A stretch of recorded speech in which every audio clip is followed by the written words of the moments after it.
తన భర్త మోసం చేశాడని తిరుపతి సత్యనారాయణపురం శ్రీనగర్ కాలనీకి చెందిన ఏ కృష్ణవేణి అనే మహిళ గురువారం తిరుపతి ప్రెస్ క్లబ్లో మీడియా సమావేశంలో మొరబెట్టుకుంది. కోర్టు ఉత్తర్వుల ప్రకారం తనకు న్యాయం చేయాలని ప్రాధేయపడింది.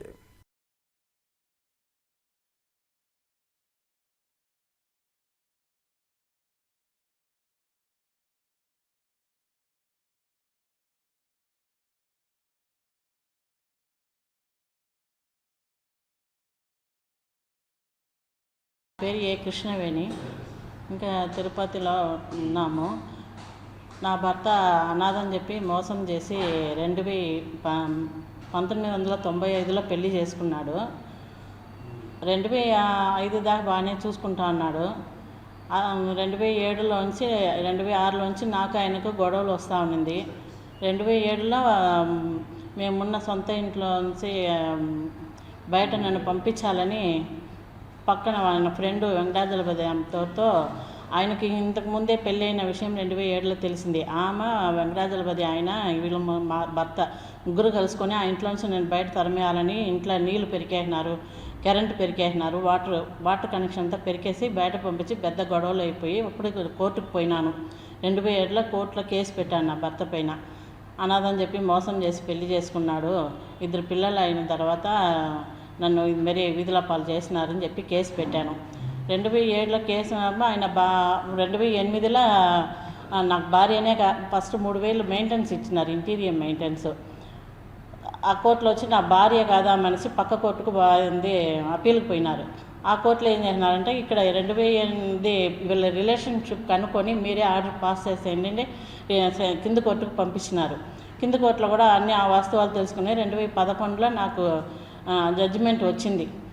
మీరు నాకు అనుకూలంగా జడ్జిమెంట్ వచ్చింది. నెలకు 10,000 ఇవ్వాలా, ఆ ఇంట్లో నుంచి నన్ను బయట పంపించకూడదు, నా భర్త కానీ నా భర్త తరపున ఎవరు కానీ వచ్చి నాతో గొడవలు పెట్టుకోకూడదు అని చెప్పి ఈస్ట్ పోలీస్ స్టేషన్ కూడా నాకు ప్రొటెక్షన్ ఇవ్వాలని ఆర్డర్లో ఉండింది. 2012లో మళ్ళీ తర్వాత ఆ ఇంటిపైన 5 లక్షలు ఉందనేసి 2 రౌడీలను తీసుకొచ్చి కింద ఫ్లోర్లో కూర్చోబెట్టి టార్చర్లు పెట్టినారు. అప్పుడు మేము చిత్తూరులో ఉమెన్ ప్రొడక్షన్ ఆఫీస్ ఉంది, అక్కడ పోయి కంప్లైంట్ ఇచ్చి వాళ్ళ ద్వారా ఈస్ట్ పోలీస్ ద్వారానే వాళ్ళని బయటికి పంపించినాము. అప్పుడు మున్సిపాలిటీ వాళ్ళను లేడీ ఆమెను తీసుకొచ్చి కొట్టి నన్ను కొట్టాలా మనం ఏదో చెయ్యాలని ఇద్దరిని కూర్చోబెట్టినారు. అప్పుడు అది కూడా కేసు పెట్టినాను. 2011లో వచ్చిన ఆర్డర్ పైన వాళ్ళు ఫ్యామిలీ కోర్టుకు అప్పీల్కి పోయినారు. ఫ్యామిలీ కోర్టులో కూడా నాకు అనుకూలంగానే కింద కోర్టు ఇచ్చిన ఆర్డర్ పైనే ఆర్డర్ ఇచ్చినారు. వాళ్ళకి 2,000 అపరాధం కూడా వేసినారు. 3వ కోర్టులో ఇప్పుడు కేసు జరుగుతున్న 3వ కోర్టులో కూడా వాళ్ళు పర్మిషన్ తీసుకున్నారు. నేను ఉండే ఇల్లుని అమ్మేదానికి పర్మిషన్ ఇవ్వండి. ఆ కోర్టు కూడా ఏం చేసిందంటే నీకు ఎందుకు అమ్మకూడదని కారణాలు అడిగినారు కోర్టు. నేను రాతపూర్వంగా పెట్టినాను.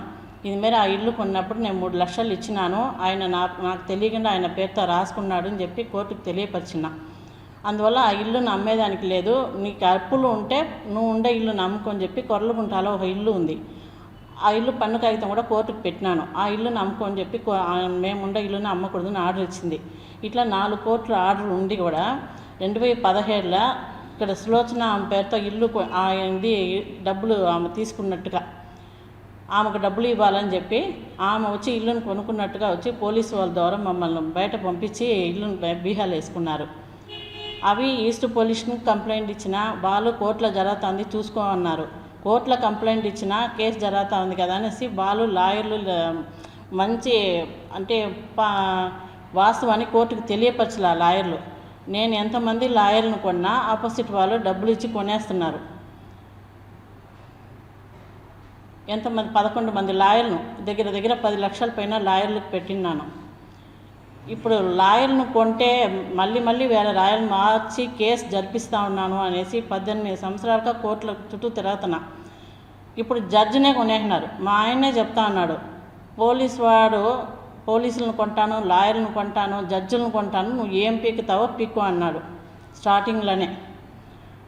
ఇప్పుడు జడ్జి నిన్న ఏం చేసిందంటే వాయిదా జరిగింది. నా పట్న తరపున నాకు మెయింటెనెన్స్ డబ్బులు 11 లక్షలు రావాలా, ఆ వాస్తవాన్ని కోర్టుకు తెలియపరిచిన. నా ఇల్లు కొట్టేసినారన్న విషయం ఇంతవరకు ఏ కోర్టులో ఏ లాయర్ తెలియపరచని అంటున్నాడు. తెలియపరిస్తే ఆయనకు చాలా శిక్ష పడుతుంది, నాకు న్యాయం జరిగిపోతుందని వాళ్ళ ఈగో ప్రాబ్లం. అది తెలియపరచలా. నేను జడ్జికి చెప్తున్నా, జడ్జి గారు ఇట్లా ఎంతమంది లాయర్ పెడుతున్నా వాళ్ళు వచ్చి కొనేస్తున్నారు, ఆపోజిట్ లాయర్తో కుంకుమైపోయి వాస్తవాన్ని కోర్టుకు అందించినట్టున్నారు, నాకు ఒక అవకాశం ఇవ్వండి, నా తరపు పట్ల న్యాయాన్ని తెలియపరచడానికి ఒక అవకాశం ఇవ్వండి అని చెప్పి నేను అర్జీ పెట్టిన. జూలైలో 7వ నెల పెడతా గమ్మును తీసుకున్నారు అర్జీ కూడా. ఇప్పుడు ఏంటంటే నిన్న నేను రాసుకొని పెడితే ఆమె తీసుకోలేదు. నిన్నంతా మొత్తం తినకుండా ఏడ్చి నా పట్ల వాస్తవాలన్నీ చెప్పి ఏడుస్తా కూడా ఆమె నువ్వు లాయర్ పెట్టుకోవాల్సిందే అని. లాయర్లు ఏం చేస్తున్నారంటే ఆ జడ్జిమెంట్ కాపీలో ఏం పాయింట్ ఉందో ఆ పాయింట్కి వ్యతిరేకంగా పాయింట్ని పెట్టి నా కేసునే కొట్టించేదానిలో 3 లాయర్లు ప్రయత్నం చేసినారు. ఇట్లా కోర్టు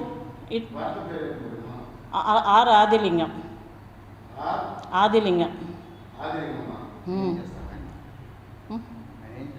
స్వీట్ అంగడి పెట్టుకో అన్నాడు కొర్లగుంటాల. ఆయన స్వీట్ అంగడి పెట్టుకొని 3 స్వీట్ అంగడి పెట్టుకో అన్నాడు. ఇప్పుడు ఆయన కోర్టులో వచ్చి నేను కూలీ పని చేస్తున్నాను స్వీట్ అంగిట్లా అంటా ఉన్నాడు.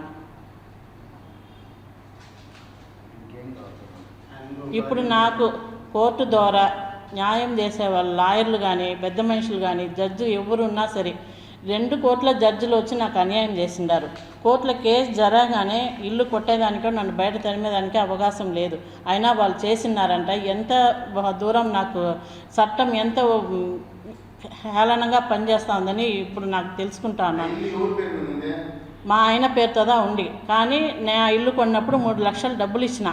కోర్టులో ఆ విషయం బెతకాపు లేఅవుట్లో పీకే లేఅవుట్లో ఉండదు. శ్రీకాంత్ లాడ్జ్కు ఆనుకొని ఉంది మా ఇల్లు. 2001లో నుంచి 2017 దాకా ఆ ఇంట్లోనే ఉన్నా. ఇప్పుడు నాకు న్యాయం కావాలి కోర్టు ద్వారా. వాళ్ళు పోలీసులను కొంటారు, లాయర్లను కొంటారు, జడ్జిని కొంటారు, కానీ నాకు అంత స్వామత లేదు. నాకు న్యాయం కావాలి, నాకు నా బిడ్డలకు న్యాయం కావాలి. నన్ను అనాథం చెప్పి మోసం చేసి పెళ్లి చేసుకున్నాడు, 2 బిడ్డలను కన్నాడు. ఇప్పుడు ఆయన స్వాతానికి అవసరం నాకు నా బిడ్డలకు అన్యాయం చేస్తున్నాడు. ఆయనకు అనాథ, ఆయనకి ఎవరు లేదని చెప్పి మా ఇంట్లో వచ్చి ఆండబడి అడిగినాడు. అప్పుడు మా అమ్మ వాళ్ళు కూడా ఇవ్వను అన్నారు. మా బంధువులంతా కలిసి మాట్లాడతాము, అనాథక ఎవరు ఉండరు, బంధువులు కానీ ఫ్రెండ్స్లు కానీ ఎవరెవరు ఉంటారు, తీసుకోరండి పెళ్లి చేస్తాను, అది మా బంధువులు ఒప్పుకుంటేనే చేస్తామని చెప్పినారు. దానికి మా ఆయన జయలలిత అదే తమిళనాడు ముఖ్యమంత్రి జయలలిత పెంపుడు కొడుకు పెళ్లి చేసి పెట్టట్టుగా మీ అమ్మ చేసి పెట్టదు, మనం పోయి చేసుకొచ్చేస్తాము, ఎవరు ఏం మనం చేయలేరని చెప్పి 95లో 1995 గొడవలు స్టార్ట్ అయింది 2006లో ఉంది.